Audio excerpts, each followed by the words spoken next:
Hi, good morning. My name is Tom Broussard. It's good to see everyone. This time we're talking about, well, this is new from last year, because last year we were doing all of those scientists and how each one of them had put their hand, as it were, on the brain, one way or the other, and stroke and aphasia, and how the brain works. This year, there'll be fewer articles, I think I mentioned before, because I have to do a lot more reading and studying to write about the next set. So it could be this entire year. You'll see just sporadic, although hopefully at least once a month, articles about the brain and plasticity. But in this particular case, I've run into a couple of people with stroke and aphasia. Some actually had stroke, thought they had aphasia, didn't have aphasia, and that took her years before others figured out that he did not have aphasia. But we'll talk about that too going forward. But this article is called Beyond Language Deficits, Non-Language Characteristics and Deficits of People with Aphasia. You might remember last year, about a year ago, I wrote about Joseph Wepman when he talked about his theory about how the brain works and how therapists can better help people understand recovery, what that would mean. And in his particular book, he talked about how there's a tremendous amount of deficits that are beyond language, although they are as a result of stroke and aphasia. So he wrote that down. It's a table in his book, and the book is called Recovery from Aphasia. And he wrote it all down. There's 34 in the table, and you'll see it in the article, at the back at table 1. And it was interesting to me when I finally found that book and found that table, because I got to see various characteristics of which I had trouble with that weren't necessarily or exclusively language related. So that was very interesting because Wepman talked about a whole person concept to this. And I know all of this has to do an awful lot with the, on the one hand, the speech therapists that we get, and they're all very, very good at what they do. And that's all on the good side. The con of that is, of course, that the hospital system and the insurance rules allow a small amount of time for each of these speech therapists to do their work. And you've heard that before. I've heard it from many hundreds of people before that have told me that they got either no therapy because they couldn't find people, or they found it and got good therapy. In my case, I thought I had really good therapy, and I got 30 sessions, and a lot of my friends had much less than that. But none of us, myself included, none of us knew that whatever amount of therapy we get, it's never going to be enough, because whatever it is, they can't do what we need to do, meaning all of us that had stroke and aphasia have to do what we have to do to really get better, requiring thousands of hours of activities. You can call them therapeutic activities, but really they are learning activities. Plasticity creates, whether it be therapy or learning, it creates new brain matter, and that's how we learn. But given that we get so few hours of formal therapy, all of us have to understand that the personal therapy, the informal therapy, is what we need to learn about. And we need to learn about it before we end with our formal therapy. Or you come see various sites like my own and you get to hear more about it.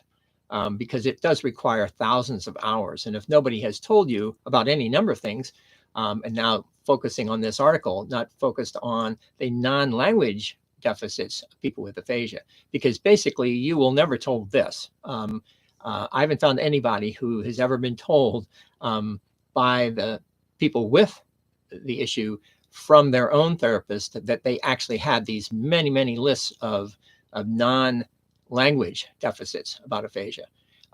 So I've also included a separate PDF that'll go out this week, so that therapists can hopefully get this and they'll read it for the first time, because maybe they read the book by Wepman.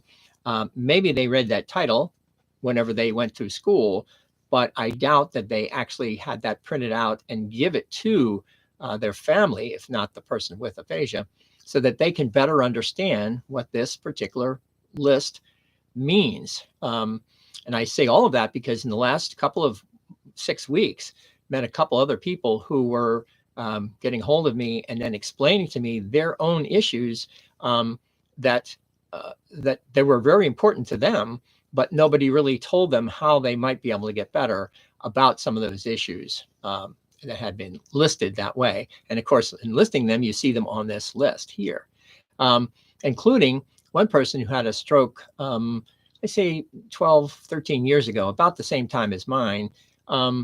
And she, her dominant hand was her left hand.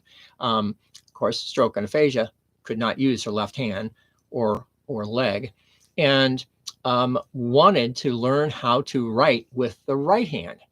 But nobody really told her how that would work. Nobody told her about plasticity. Nobody told them about how the brain is organized in a certain way, that the real estate of the brain can be taken over and used to better effects in terms of writing with her right hand. And has seen many doctors and therapists, and nobody really told how that could happen. So anyway, this is all part of this particular article, is focused on everybody understanding that more than just language issues. And obviously the top three are obviously trouble with your arms and legs, hemiplegia, or aphasia, or depression. That's sort of at the top of that iceberg, and all the rest are underwater. Nobody really has the time to discuss all these other things that are still quite as serious for everybody, and has to be addressed, if addressed can be done, going forward, while working with the personal informal therapy. Because again, you get so little therapy from the insurance system.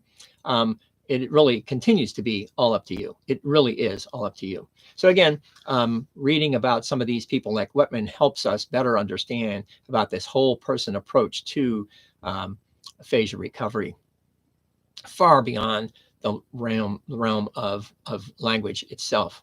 As he described it, it really is, this stroke and aphasia really is this affecting what he calls the total reaction pattern, because it isn't just with language. When it comes to all these other issues, when it comes to the loss of the connective tissue, and as a result, it takes a long time to rebuild that connective tissue and build the coupling between them. And between now and then, the brain is smart enough that it's starting to make other paths to get to that time and place to express or do or undo or redo all these other things. But that takes time, and that is this this pattern that has been broken in terms of the timing of all of that going forward. And that has to do with the integration capacity. And really, that seems to be where the damage is done, in the integrating capacity within the brain. So, and as Wepman said, and I give you a couple of quotes from him because he was always so darn good.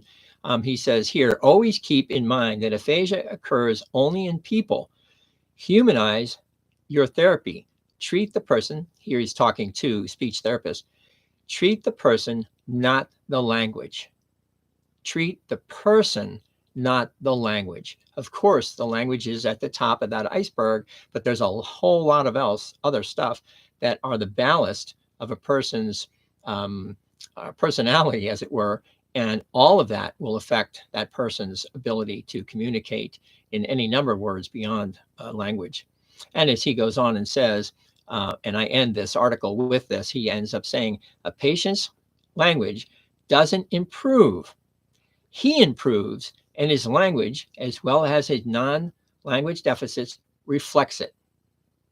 So if you treat the person, this whole person approach, then that person, quote, will get better. And as a result, his language will reflect that improvement bodily for every component of how the brain is working. So that is what he had done for us. Obviously, he wrote this 75 years ago or so. But he, among many other of the scientists that you all read about last year, now I'm probably going to focus on some of those particular issues based on what these individual scientists had done before.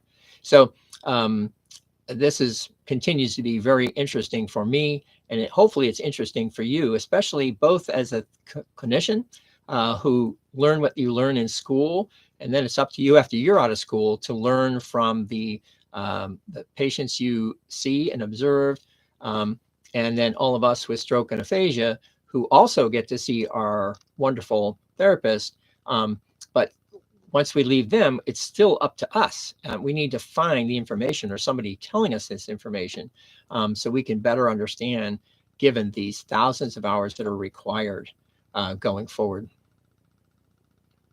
So that is the focused topic for today, the language deficits, beyond language deficits that are non-language characteristics and deficits of people with aphasia. I know. And how can this go on? How can you, any of us, get what we get with our formal therapy and then find out that there's not a whole lot of information for the millions of us, hundreds of thousands of us who are made into our world every year to learn more about this kind of information. And it all has to do with understanding how the brain works and how plasticity works. And we have to tell them, and others have to tell us. Okay, y'all, have a good day, and I will see you probably, hopefully, next month. Take care of yourself. Bye-bye. Take care.